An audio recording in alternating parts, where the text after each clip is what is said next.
Alors, tel que convenu, nous écouterons dans un instant le conseiller Jonathan Germain et Nathalie Larouche qui seront entourés pour nous parler justement de la situation, le point sur le COVID-19 à Mashtoliat. C'est aussi la situation aussi dans les écoles avec Nathalie Larouche. D'abord, quoi, Jonathan? Oui, Roger. Quoi, Nathalie? Oui, bon matin. Bon, alors, on va commencer avec le conseiller Jonathan Germain, qui est toujours vice-chef, oui? Oui, toujours. OK. Alors, Jonathan Germain, bon, quelle est la situation présentement dans la communauté de Mashtoliat, le point sur le COVID-19?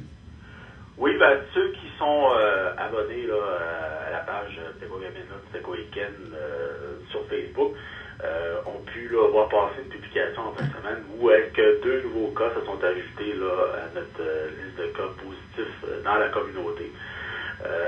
Ce qui porte le nombre de nouveaux cas à 10 dans les 10 derniers jours, puis pour un total de 96 là, depuis le début de la pandémie. Il y a eu une période là, de vaccination qui s'est faite vendredi, puis on a remis là, 120 doses là, aux personnes présentes là, vendredi, pour un total de 1265 doses de données depuis le début de la vaccination.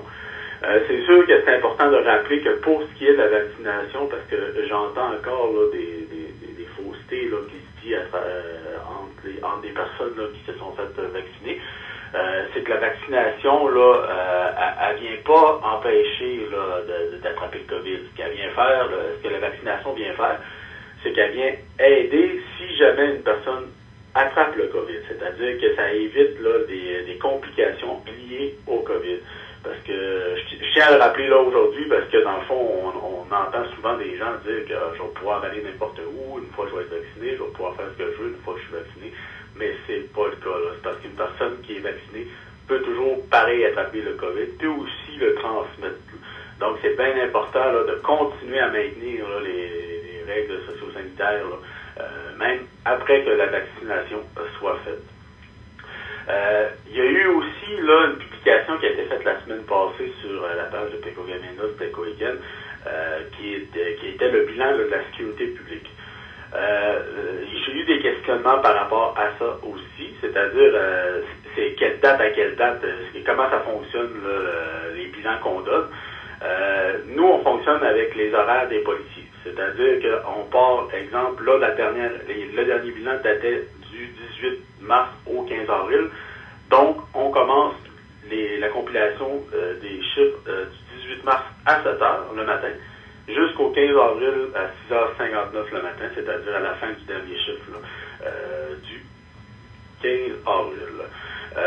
Dans ces bilans qu'on a donnés, il y a eu au total là, 158 là, interventions de sensibilisation qui ont été faites. Sur les interventions, il y a eu aussi 29 constats d'infractions qui ont été émis, dont 25 pour rassemblement interdit, puis 4 pour non-respect du couvre-feu. Il y a eu un total de 35 barrages routiers qui s'est fait pour vérifier là, 385 véhicules. Ce qui est important de rappeler là aussi, c'est que c'est toujours interdit là, les rassemblements dans les domiciles, puis sur les terrains privés. Le couvre-feu, c'est toujours de 21h30 jusqu'à 5h, là, jusqu'à nouvel ordre.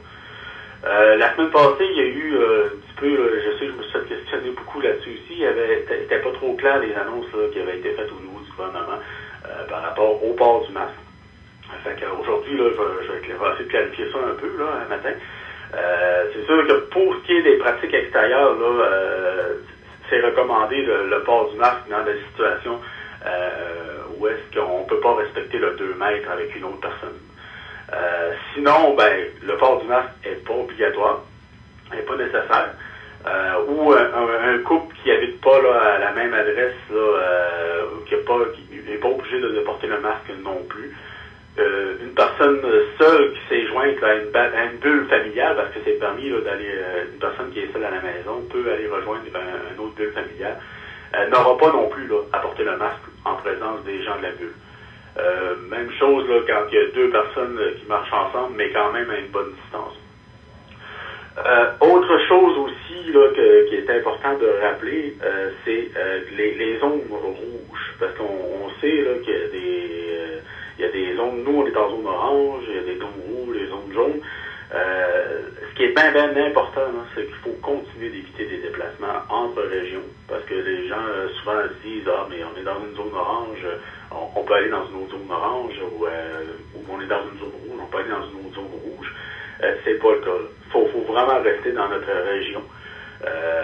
C'est sûr que si c'est pour des déplacements essentiels, là, c'est normal, il faut se déplacer, mais sinon, il faut rester absolument là, dans notre zone, dans notre région, pour éviter la propagation du virus, parce qu'on sait qu'avec les variants, c'est encore plus virulent la transmission du virus. Ensuite, c'est sûr qu'il y a toujours l'équipe Chickamauga qui demeure active, là, puis présentement, là, avec la situation dans laquelle on est, ils concentrent leurs efforts là, sur la santé mentale, des actions sur la santé mentale. D'ailleurs, il y a une boîte à outils là, qui est disponible sur le site web de Péco-Gamineau du Técoïquet. Si jamais des gens veulent aller voir là, à quoi ressemble la boîte à outils, là, on les invite les gens à la consulter là, sur le site web là, de Péco-Gamineau du Técoïquet. C'est ce qu'ils ont fait là, pour ce qui est de la santé mentale. Donc, pour moi, ce matin, ça ferait le tour là, des statistiques qui sont sorties dernièrement. Puis les derniers développements face aux recommandations qui ont été faites, puis la situation sur le COVID. Fait que je laisserai la parole là, à Mme Larouche pour la situation dans les écoles. Peut-être une question à Jonathan avant de question avec Nathalie. Concernant la vaccination, est-ce que ça se poursuit présentement ou...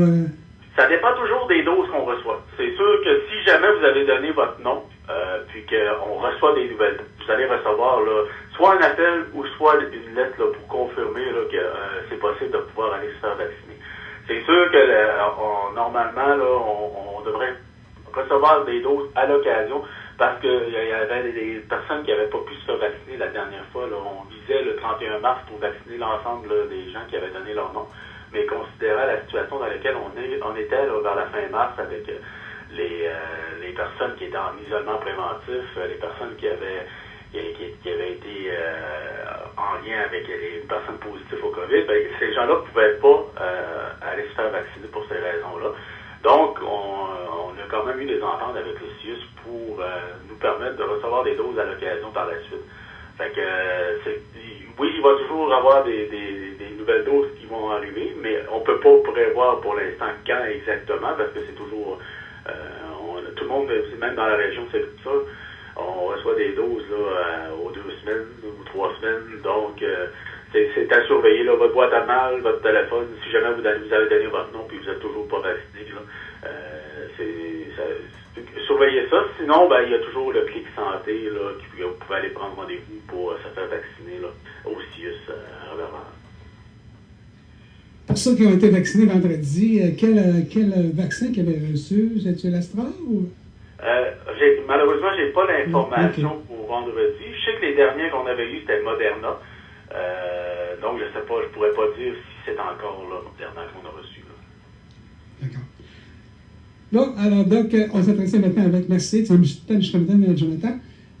Maintenant, avec Nathalie Larouche, quelle est la situation présentement à l'école, Nathalie? Oui, bien, tout d'abord, merci du temps d'antenne. Je pense que c'est important de faire un topo de ce qui se passe dans les écoles. On veut vraiment être transparent. On ne veut pas cacher l'information. Au contraire, là, plus on est informé, puis je pense que plus on est en sécurité. Ce que je veux vous dire au niveau des écoles, les 6e années sont de retour. On se rappelle qu'on les avait isolés suite à des cas de COVID-19. Sont de retour depuis vendredi. Je vous dirais que c'était vraiment agréable de voir les beaux sourires. Les jeunes étaient vraiment contents d'être de retour. Les jeunes ont besoin de socialiser. Ils ont besoin de se voir. Donc, c'était vraiment la fête vendredi à l'école. Donc, pour eux, sont de retour. Tout va bien.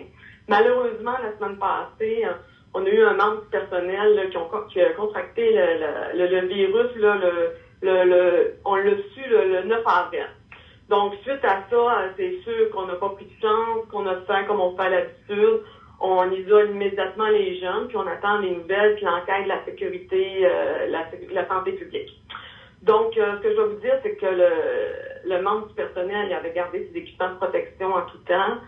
Donc, suite à l'enquête, le risque était vraiment faible, mais maintenant, la santé publique sont vraiment plus sévères, je vous dirais, au niveau des mesures de prévention, là, parce que là, on sait qu'il y a des variants au niveau du COVID. Donc, on prend pas de chance. Là, même si la personne qui est le membre du personnel qui a eu la COVID a mis ses équipements de protection, Donc, on a vraiment isolé le groupe pour 14 jours. Donc, le retour en classe va se faire pour ces jeunes-là le 26.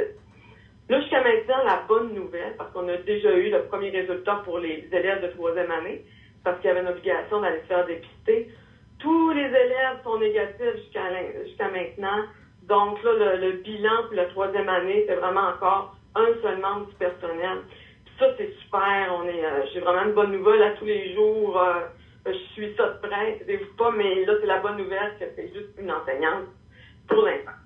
Donc, c'est sûr que je regarde vraiment la situation positivement parce que je me dis, tu sais, par rapport à l'année passée, on avait fermé les écoles, on se rappelle que nos aînés n'étaient pas vaccinés, nos personnes vulnérables non plus. La bonne nouvelle, c'est que là, ils sont vaccinés. Il y a quand même une protection pour pas trop être malade, je vous dirais. Puis, il y a quand même une protection jusqu'à 95%, 94-95% au niveau du vaccin.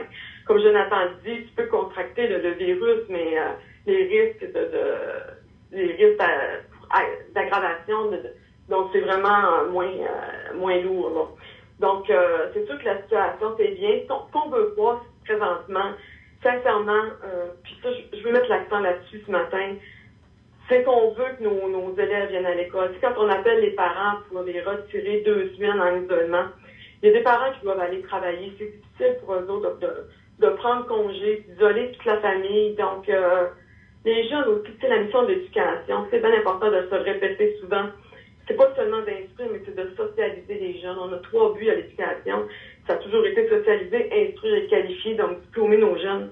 Puis, à l'école, je pense que au niveau de la socialisation, c'est le meilleur moyen. C'est vraiment là que ça se passe. Donc, c'est important, nos jeunes, pour la santé mentale de nos jeunes qui viennent à l'école. Je suis transparente avec vous. L'école à distance, ça ses limites. C'est bon pour quelques semaines, mais c'est à long terme, surtout au niveau du primaire, c'est quand même assez difficile. Là. Donc, à l'école, je voudrais que les mesures sanitaires sont vraiment strictes. On a nos bulles là, classes, là, pas nos bulles classes, c'est en niveau. Exemple, nos premières années sont ensemble à la récréation, ils font des activités ensemble parce que nous, à l'école, on a vraiment des groupes de petits niveaux, de petits groupes là, de nombre. On ne parle pas des groupes de 30 élèves, souvent il y en a 15, 16. Fait que c'est bien des fois quand ils font l'éducation physique ou dans d'autres activités de jumeler les groupes pour être plus nombreux. Donc, c'est sûr que nos mesures, si les jeunes le soir, les groupes bulles jouent ensemble, c'est sûr que nous, à l'école, c'est vraiment un coup d'épée dans l'eau. Fait que c'est sûr que c'est important.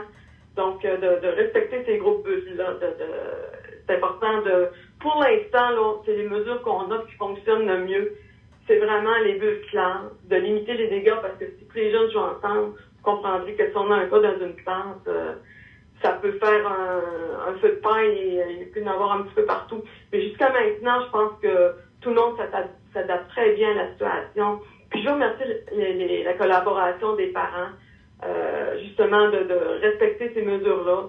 Puis du personnel de l'éducation là, qui travaille fort également là, à se mettre en place pour que nos milieux soient le plus sécuritaires. Là. Fait que le bilan, donc, en date d'aujourd'hui, on est encore en isolement nos 3e années, encore pour 1 semaine. Donc, vendredi inclusivement, on espère le retour lundi si on a des bonnes nouvelles. Puis, jusqu'à maintenant, la situation est assez stable. Je vous dirais que nos élèves sont heureux d'être à l'école. Donc, et notre personnel, c'est sûr aussi, aime mieux les avoir à l'école que faire de l'école à distance. Là. C'est vraiment ce qui est favorisé, ce qui est mieux pour les enfants. Alors, si on peut comprendre, les étudiants, les élèves pourront retourner à l'école le 26. Au tout début, vous avez demandé justement des dépistages, justement pour les jeunes. Là. Puis, oui. Une heureuse nouvelle, il n'y en a pas un qui a été déclaré positif là-dessus. Puis, avant de retourner à l'école, ils doivent aussi le dépister, hein, je crois. Exactement. Là, si on a un cas de COVID-19, qu'on fait une isole de la classe, et le plus rapidement possible, ce qu'on demande aux parents, c'est d'aller passer un premier test de dépistage. Ça, c'est tout au début de la période d'isolement. Et dans la santé publique, informe également les parents que 2 jours avant la levée d'isolement, il doit y avoir un autre test de COVID-19 parce que ce qu'on sait, c'est qu'on peut la maladie, le virus peut se développer jusqu'à 14 jours. Donc, c'est pour ça qu'avant la levée de l'isolement, les jeunes doivent aller repasser là, un 2e test là, de COVID-19. Et là, le retour en classe est vraiment sécuritaire parce que les jeunes ont passé 2 tests. Donc, à ce moment-là, on est sûr et certain là, que tous nos jeunes là, sont en pleine santé. Là. Peut-être vous informer. Au niveau du carcinome jusqu'à maintenant, ça se passe très bien. Présentement, c'est sûr, il y a un cas de COVID-19 d'un élève, mais c'est parce qu'il l'a contracté de sa cellule familiale d'un élève de 6e année. Là. Donc, mais il n'était pas venu à l'école depuis son frère ou sa soeur avait contracté le virus, parce qu'on sait que toute la famille doit s'isoler quand on a un cas de COVID-19. Donc, l'élève n'est jamais venu à l'école par la suite. Là. Il y a quand même un jeune de Casino-Mamo que présentement, il y a la COVID-19, mais il n'est pas venu sur les lieux d'école. Donc, il n'y a pas eu de mesures d'isolement à faire. Heureusement, on a vraiment été chanceux dans ce cas-là. C'est pour ça que c'est super, super important de vraiment, quand on est en isolement ou qu'on a un résultat de COVID-19, de vraiment s'isoler 14 jours. C'est vraiment la bonne exemple. La cellule familiale s'est isolée. Donc là, tu sais, on n'a pas d'autres, il n'y a pas d'autres jeunes là, qui l'ont contracté à cause de cette bonne application de cette mesure sanitaire-là. Alors, donc, c'était Mme Nathalie Larouche du comité d'urgence, hein, c'est ça? Oui, c'est l'urgence, c'est le cours de l'éducation également. C'est Michigantown. Et nous avions aussi le vice-chef Jonathan Germain pour cette émission qui s'appelle Le Point sur le COVID-19. Amish Toyat, tu es Michigantown, qui dit? Michigantown, Roger. Ja? Michigan. Ja.